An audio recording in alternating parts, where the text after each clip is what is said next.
Hi, my name is Madeline Hagan, and I am a historian with the firm Historical Research Associates in Portland, Oregon.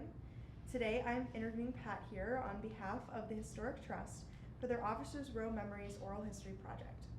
We are recording in the Marshall House on Officers Row in Vancouver, Washington. Today is November 5th, 2024. Pat, would you please introduce yourself? Certainly.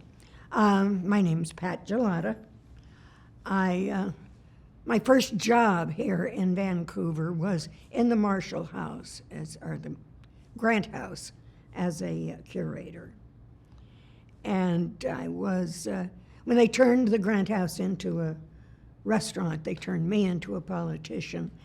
And I served on the City Council then for 20 years. And a main interest of mine, of course, is historic preservation. It's a win sometimes, lose more often situation. I came originally from Los Angeles, where I served for 22 years on the Los Angeles Police Department. And when my husband and I retired, we moved first to England, where we managed a small hotel, and then here.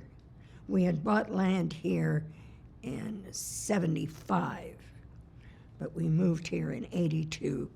As I say, I went to work. When they turned it into a restaurant, I became a curator at the Clark County Historical Museum and did 20 years there. I have a 20-year attention span. Mm-hmm. And why Clark County? Why did you guys move here? It was a logical, arithmetic decision. We were looking for a place where I could help in historic preservation. We made a list of the things that were important to us.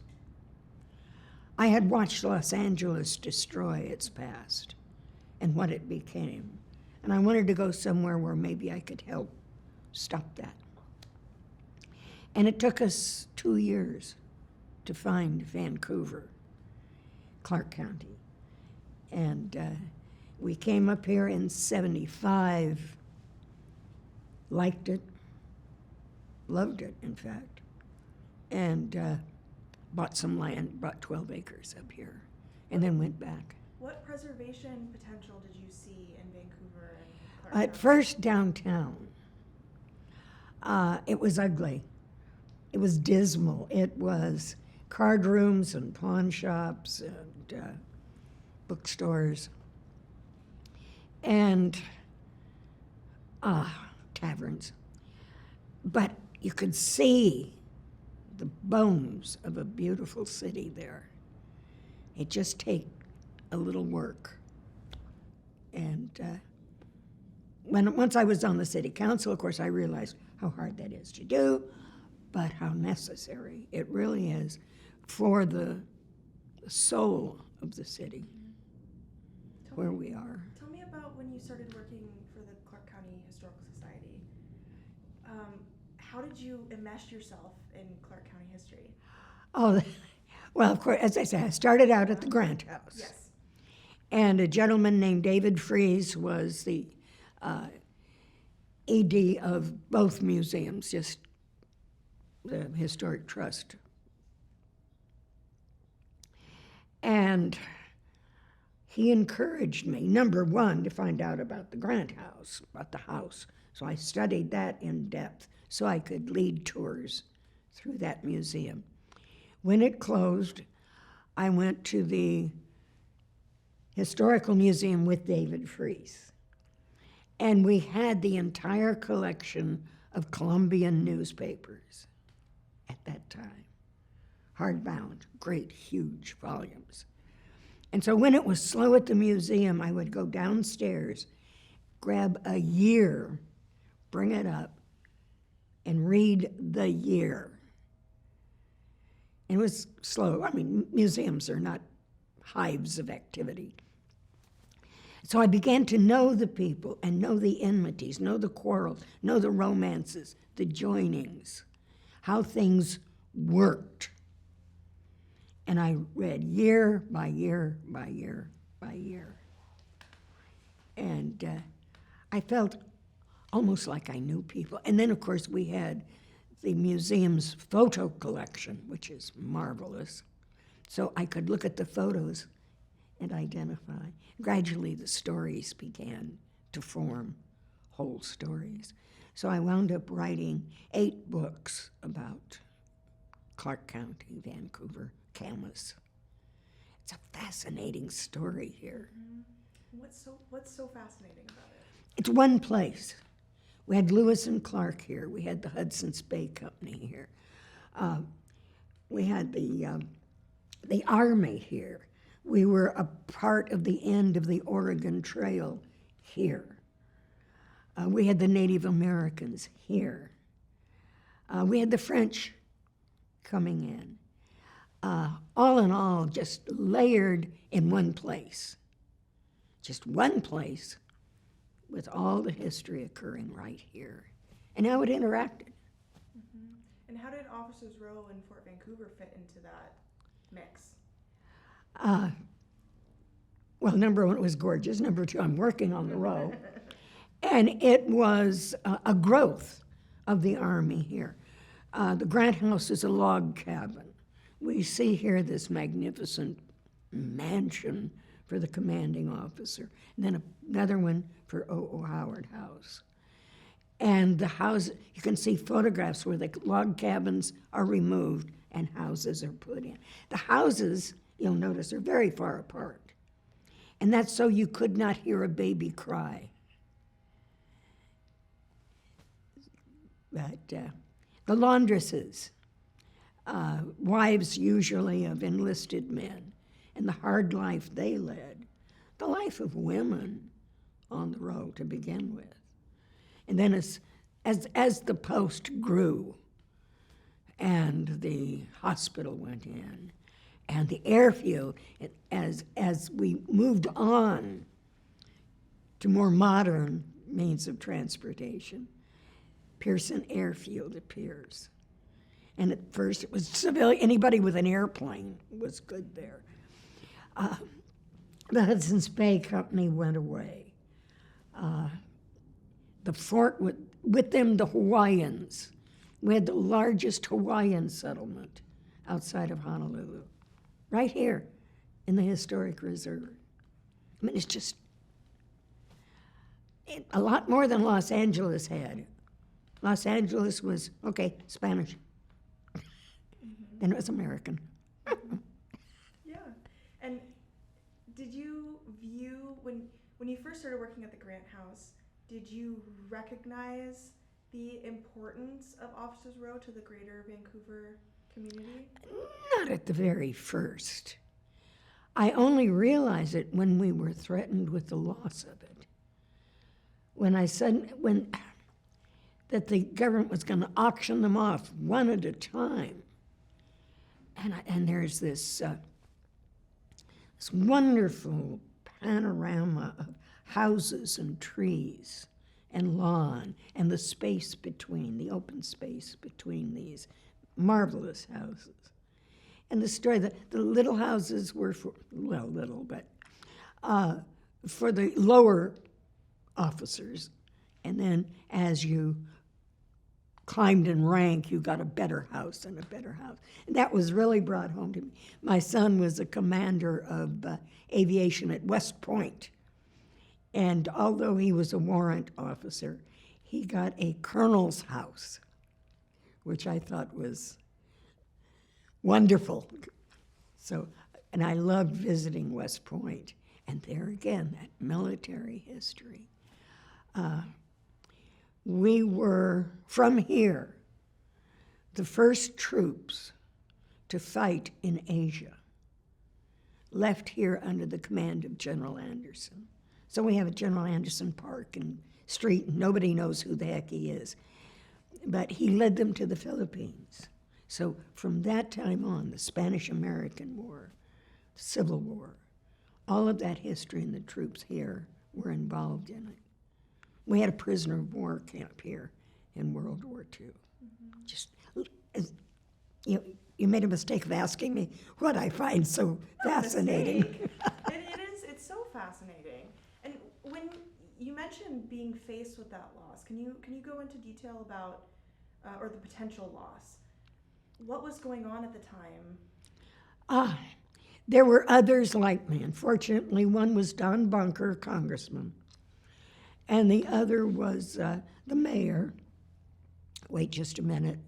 That name will come back. When you're 87, words go, words go. And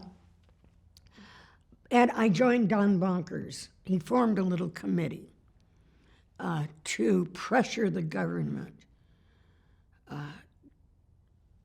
to let the city buy them, that they were too important to lose. Bryce Seidel was the mayor, and he formed a committee with the same purpose. And we joined those two committees together. And we lobbied, we pestered, we annoyed our elected officials in Washington, D.C. We demanded, we pled. We converted Senator Slade Gorton, who became a strong proponent for us. And, we telephoned, we sent postcards, we sent petitions. We've got many, many citizens on our side also. Of course, there were the ones who screamed boondoggle and waste of money and tear the old houses down, they're no good for anyone. You've got that group. But we were in a meeting of our committee in City Hall, and the mayor was in Washington, D.C. And he called, and he said, I have good news and I have bad news. The good news is we have the row for $1.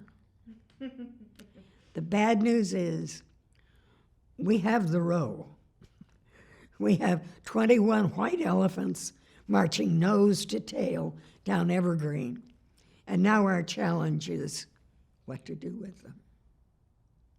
So we had won our picketing, as I say, our constant nagging. And then we had them. Now, by that time, I was so involved with the Grant House and having things happen in the Grant House. Now we had the row. The city already had this house, Marshall House. Mm-hmm. The Red Cross was in it for a long time.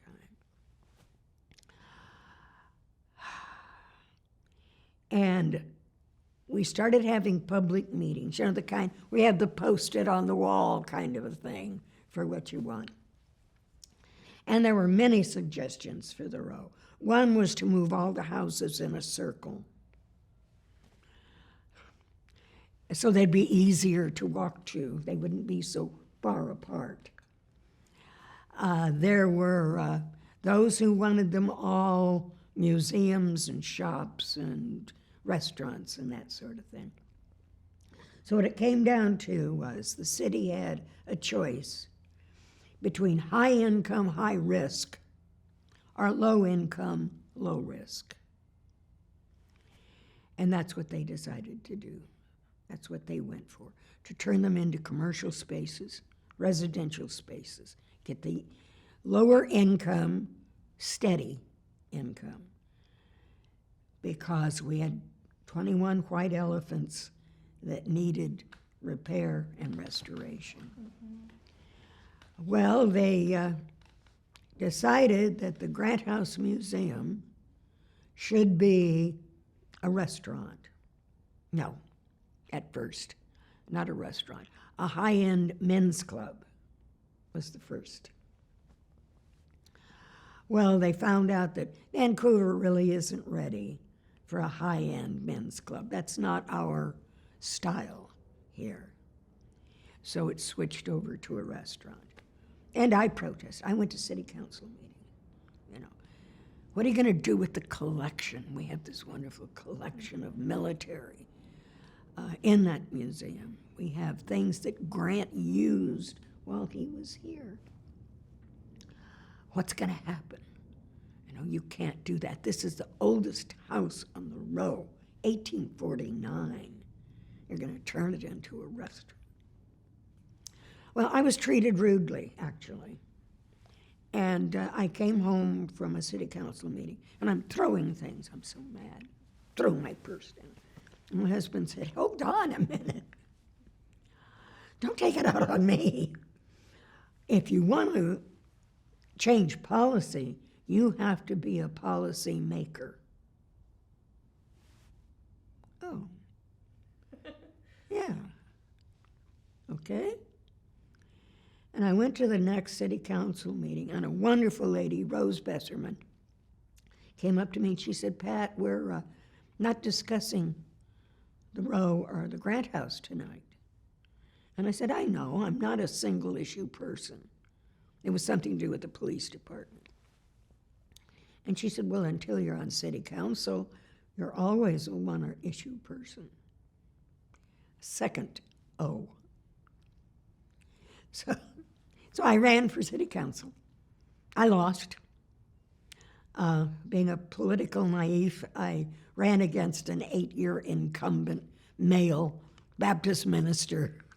That's a difficult one. Yes. But I took 48% of the vote. So from a newcomer from California, that was pretty good. So 2 years later, a council member stepped down, and I filed to run, and I took 70-something% of the vote. Just really a mandate. And my two things to this day are heritage preservation and public safety. And I think those public safety, of course, is the primary duty of any government, is to keep its people safe. Other things come after that. But moved out of they did close the Grant House, and then horror of horrors, a dresser that Grant had used, it's quartermaster number, traced back to him. They were using that to put the hot plates on. Paintings of Captain Troop on the wall were hanging in the dining room.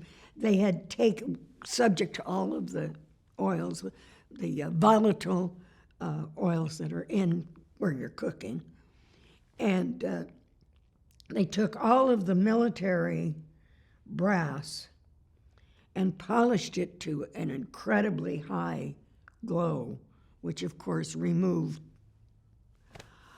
And I again, they to discount my efforts, they brought in the curator of the Pittock Mansion and walked around the house with the city council, curator from the Pittock Mansion, and he said, unfortunate use. Oh, no, that should not be here. Everything that I had complained about, he backed me up. And the owners of the managers of the museum said, there would be no oily air. And he said, well, you're crazy. There's always volatile oils when you're cooking. So they redid all that.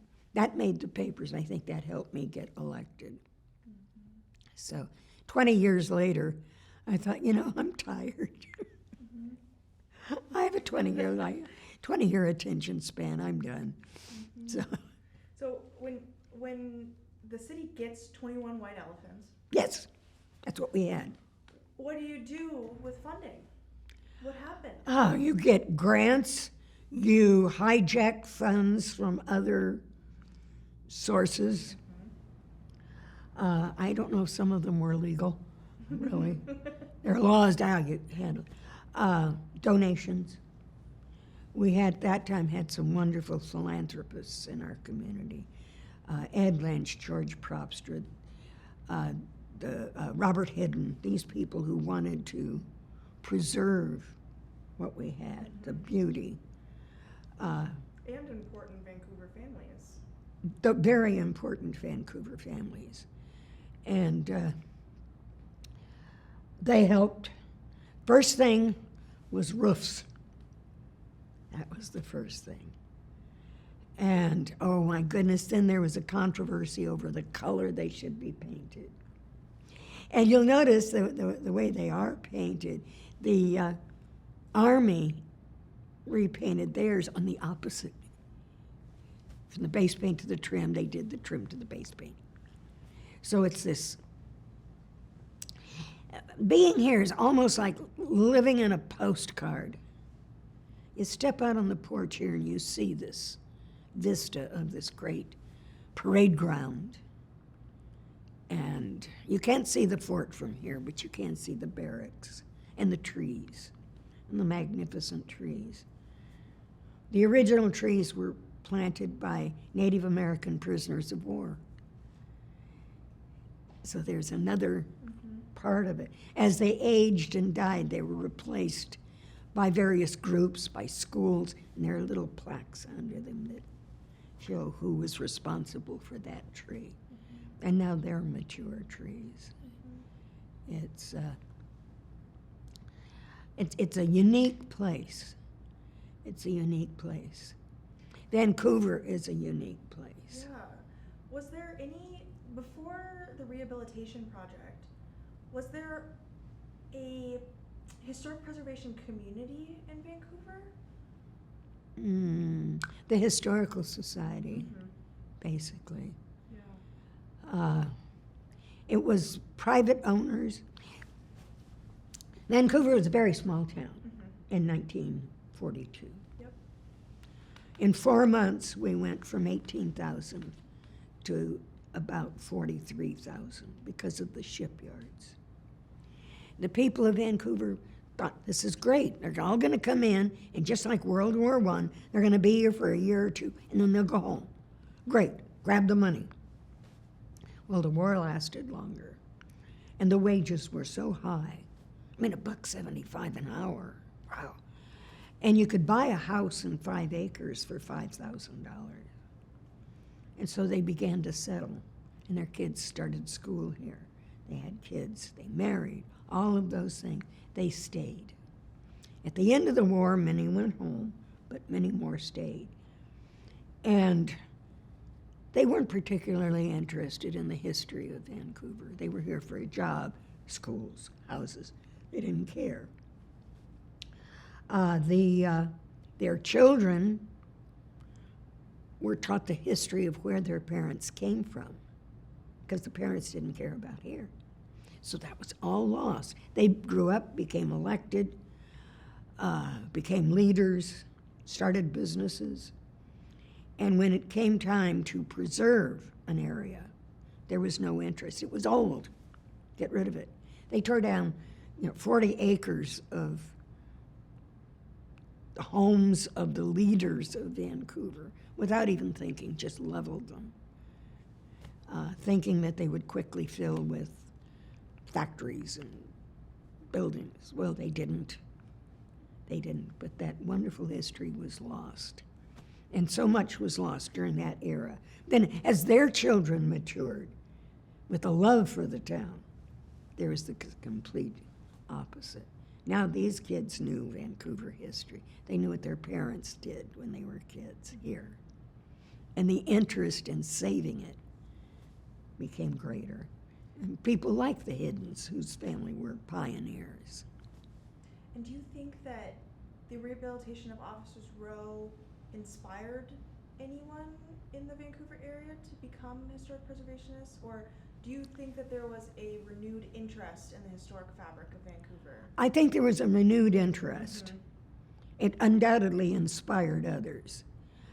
Even today, as I'll confess it, I'm an admin on a Facebook page, and I tell a historic tale every day. Just a little unimportant, okay. Here was C.J. Moss's bicycle shop, He kept the weather, and just little things. Trying to keep that inspiration. Trying to get the young ones to realize that history is fun. So when they grow up, they'll teach their children. That's my hope, that we're breeding future historic preservationists. So I do a lot of talks around town. about my history. Yeah. How has Officers Row featured in your books? Oh my goodness. Oh, the ghost stories book particularly. Tell me about that. All of the ghosts. Yes, this one, there had been reports more of a ghost in the back, and a young soldier did indeed commit suicide at the back of the house. And that's what you hear. You also hear a distant sound of drums and bugles at times. The Grant House, of course, has ghosts. The ghost of General Sully, who died in the house, a very sad and melancholy man. We even had a psychic come from Portland for one of the TV stations, and she went all around the house. It was fun. It was really fun. We did for a while walking tours. They still do them. I don't anymore. I'm beyond that. But one thing we did that was so much fun, as far as the ghosts go, we had a ghost stories on Officers Row, and we had walking tours coming down the row at night, and people dressed up as the ghosts at each house, and you would tell all of those stories as we walked along. And it was just fun. And it was so popular, it kept growing, it kept growing. Then they had to bring in music, then they had to bring in, it just got too big and too complicated and too expensive, and it went away. I think if we just kept it, that small, little fun Halloween prank kind of a event, I think we'd still be doing it. But we just got too big for our britches on that. But it was fun. It was fun. When you were serving on the council, what historic preservation issues came across your desk? Oh my goodness, the Monterey Hotel was one, and the Wolf Building, which I really wept when it came down. A beautiful building with wolf's heads across the tops. And owners had put up aluminum fronts, modern, but underneath was still that. And the owner, it was a card parlor. So many of them were card parlor. The owner wanted to put a dinner theater upstairs. And he broke the main beam, the main structural beam, and basically broke the back of the building. And then the voters threw gambling out. The voters ended gambling, and he didn't bother to fix it. He just walked away and abandoned it. And bricks were falling out of it. And there was no question that it could not be saved. And I really shed a tear over that building because it could have been stunning. And the Monterey Hotel, though newer, was also a part of downtown. And I was on another board at that time, which was the ARC of Clark County, which was to deal and help people with, to serve people, developmentally disabled folks. And many of them lived in that place. And it was so old, the electricity, of course, was very outdated, and they had extension cords running under the carpets and that sort of thing. But we did save other buildings downtown, put them on the historic register. And our current ED at the Historic Museum, Brad Richardson, is a blessing to this community. He's got many, many of those downtown buildings on the list, although one on the list is currently in jeopardy, which breaks my heart because it's one of our oldest. Which one is that one? That's the Schofield Building. And Chumacero, Albert Chumacero was a pharmacist in that building. And when you see the old pictures, you'll see this Chumacero painted across the side. And he was a beloved person in this community. And he was the first Filipino in Clark County. And for a long time, every year, the Filipino Society here would have a gathering at his house, which was moved from Chumacero Avenue to 11th Street. And it was a bed and breakfast, and the owners opened it up for this celebration every year and celebrated Chumacero as the first. And it turned into, I think, attorneys' offices, and they didn't offer the amenities to the society that the owners before had. But I think of that. Imagine being the first. And then the Spanish-American War, and watching the soldiers of your home marching off to fight the land of your heritage, because they would march right past his door. So I cherish that building. And upstairs, it was like walking into a Sam Spade movie. These glass doors, frosted glass, with the name of the company on it, and these huge windows, floor-to-ceiling windows. And I would tell Ed Schofield, oh my gosh, you know, we've got a tax rate thing that if you turn these wonderful offices into apartments, you'll get a 10-year tax break on the second floor. Yeah, you will. No, not interested. Never could get him to do it. Were you responsible for any of the? Is that particular historic preservation tax credit or? It was a city property tax credit. Got it. And actually, it wasn't much, but very often it was enough to seal a deal. So for 10 years, you paid tax on the ground. You paid tax on any businesses on the ground floor. You only got a tax break, not a total forgiveness, just a break. I can't remember what percentage. Only on the residential portion, and only for 10 years. Because we had to have people living downtown. Yeah. Without people living downtown, you've got a 9 to 5 city. And after 5 o'clock, it's empty, dangerous. It's a tax user. If you have people living downtown, after 5, they're out shopping, going to cafes and taverns and stuff. And it's a tax-paying city. Big difference there. So people never understood it. What do you think Fort Vancouver or Officers Row's relationship is to downtown? It's the road to downtown. We should have a closer connection. In fact, we tried to have a cap over the freeway at Evergreen, where there would be a cap with green, maybe fountains, something like that, where you would just segue from downtown into the row. But, shucks, the state, no. And it would have been beautiful. And the design was incredible. It came very close to happening. But it is cut in half by the canyon of the freeway.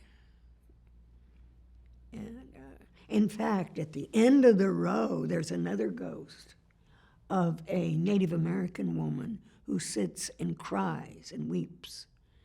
And there were burials in there at that section. And when they were cutting the freeway, they did have bones fall out as they were cutting the freeway through. They cut Leverage Park in half. They just, a great gash through the city. Which of course was a problem in Los Angeles too when they were... I remembered what happened to Los Angeles, yes. Yeah. And we've heard from several interviewees so far about the archaeology that was discovered on Officers Row during the construction project. Was that exciting to you? Oh, that was so exciting. They found the privy for the Grant House. Oh, my goodness. Who'd have known you'd get so thrilled over an outhouse. But I did. And a lot is still there because they really didn't have the technology to do it right. It was better to just leave it, mark it, know where it is. But have you been in our city hall downtown? I'm not sure that I personally have, no. In the lobby, as you go around toward the elevators, there's a hole in the floor with a glass cover, and down in there are the things they found as they were digging to build that building. Teapots and broken dishes and clay pipes, Wow. all of that sort of thing. And just, I could just amble in, look down. Here's what was here. That's amazing. Oh my goodness. It Do you is. think during the construction, did you get to be on site at all while architects were here or contractors were here? Oh, no, I had to stay. They were busy people. Mm-hmm. They were very busy people. Mm-hmm. I actually talked to people more that were financing it Uh-huh. rather than that. But, Did any challenges come up during the financing? oh, many. Tell me about that. Many. Water pipes, gas pipes for lighting that were still hooked up. Well, the museum downtown, when I was curator there, had hooked up gas pipes for lighting. And you ever seen I never realized what a hissy fit looked like until the fire department found out we had gas pipes running through our walls. And that was a true hissy fit. But, oh my goodness, what else? Oh, window coverings. Venetian blinds. Oh my gosh. Then there were shutters, and then just every single thing had an issue. Mm-hmm. And then later they found out the Grant House, for that matter, was built on a foundation of logs. Logs. That was the foundation. And they were rotting after 100-odd years. And the biggest log was under the front door, which was the most heavily used part of the building. But fortunately, we were able to jack it up and put a solid foundation under it and save it. Thank heavens. Mm-hmm. We heard yesterday about cedar pipes Oh, yes. leaking into the ground. Oh. Well, you've got a really old place here. And as the mayor said, 21 white elephants, 23 if you include the Howard House and the barracks. Yeah. But we chose as a community to use this site to preserve history and teach the history of the military here for so long. Because of that and the way we had cared and treated these houses, we got the Howard House with no problem whatsoever. And then comes the anniversary of the end of World War II. And they're deciding where across the nation it should be celebrated. And of course, San Antonio, right away, Chicago, New York. And a fella in the Pentagon said, "Have you ever heard of Vancouver, Washington? Let me tell you about this patriotic city." And so we got the anniversary of World War II celebration and invited all of those veterans to be honored. We had booths. You've never seen so many porta potties in your life. We had EMTs on bicycles going through it. But all of those veterans that had served 50 years before were there. It was touching. And because of that, the Medal of Honor Society decided that Vancouver was the town they wanted to hold their convention in. So we had 75 Congressional Medal of Honor recipients here. You want your breath to go away for a couple of seconds, walk into a room, and all these men have that blue ribbon around their necks. Just incredible. Mm-hmm. Yeah. What is the legacy of Officers Row? Well, that, for one, that we were recognized as a city. That's we got Nihanga here. Again, only big cities and Vancouver. We got Nihanga. We were a city to be dealt with. We've lost that a little bit because other cities thought we were doing. But people, I think, took more pride when these things began to happen here in Vancouver. Unfortunately, one of the things they were proudest of was the biggest fireworks show west of the Mississippi. We had this huge, unbelievable for a city this size. But again, we had these philanthropists. We had the Ed Lynches and the Propstras, and they contributed. It's very expensive to blow up a lot of stuff. And then, unfortunately, they passed away. The years passed, they passed on. No one stepped up. We tried to get people to pay to come in. I'd have thought we wanted them to sacrifice their firstborn, that they would have to pay $2 a piece to get into the biggest fireworks show west of the Mississippi. So it went away. It just, the trust could not afford it. It's not a big nonprofit. It's a successful nonprofit.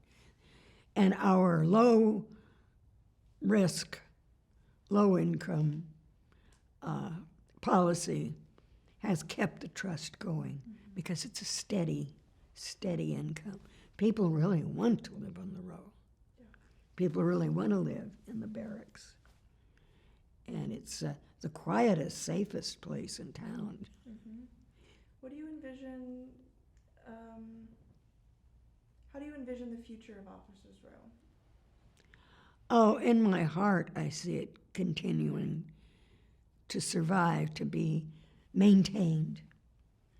That funding is found to really, of course we got the academy added to Officers Row, which is exciting because that building has been in danger several times. They wanted to tear it down and put up the academy condos there. And Robert Hidden, again a philanthropist, bought that to preserve it. Unfortunately, it cost more than even a wealthy family could afford to maintain a 2-story brick, unreinforced brick building. Although it was constructed, it's been through earthquakes, it's been through all of this stuff. Was it constructed of hidden brick? I'm sorry? Was it constructed of hidden brick? Yes, it was. That's interesting. Yes, it was. I'd forgotten that. Yeah. That's why Hidden started making bricks. Mm-hmm. It's by Mother Joseph, who wanted a brick building and wanted Hidden to make the bricks to build it. And she, in fact, the Hidden Brickyard, he was on this vein of brick clay. And the museum downtown is on that site where the clay was taken and is built of hidden bricks as well. So the Hiddens, it was not so much maintaining the building for the Hidden family as the parking lot. It was gravel, it was permeable. The city told them they would have to pave it. And they got several extensions because it was going to be $million-something to pave that big thing. And Ed Lynch, again, a marvelous man who's much missed, told us, the Sisters of Providence, that they would have to sell some of that parking lot, because they weren't going to pay for that much parking. For the return on the parking fees was not that great. That they'd have to sell off parcels to have enough money to maintain the building itself. And so he bought it and gave it to the Historic Trust. And they did just that. People screamed, that other buildings were going to go up around the academy. But that was the way to get the funds to maintain that building that had been neglected for some 40 years. Yeah. What is your favorite part of Officers Row? Oh my goodness. I don't know. It's just like, what's your favorite part of your husband kind of a thing. It's all of it. It's the feeling. The feeling of serenity when you're here, that everything's okay now. Here, you can hear birds, distant sound of traffic, but it's just the sense of being that you find here. Does that make sense? Yes, of course. Yeah, more than just one of the buildings. It's the gestalt of the whole thing. Yeah, it means a lot. Yes. Pat, thank you. Oh, certainly. Are there any other questions that you wish that I'd asked? Boy, I can't think of any. I mean, what can you say about a place like this? With you've got the shipyards down there, you've got the history of aviation, you've got the fort, you have the Hawaiians, you have the Army. It's a place like no other in the whole country. Just this. Yeah. Thank you, Pat. You're welcome.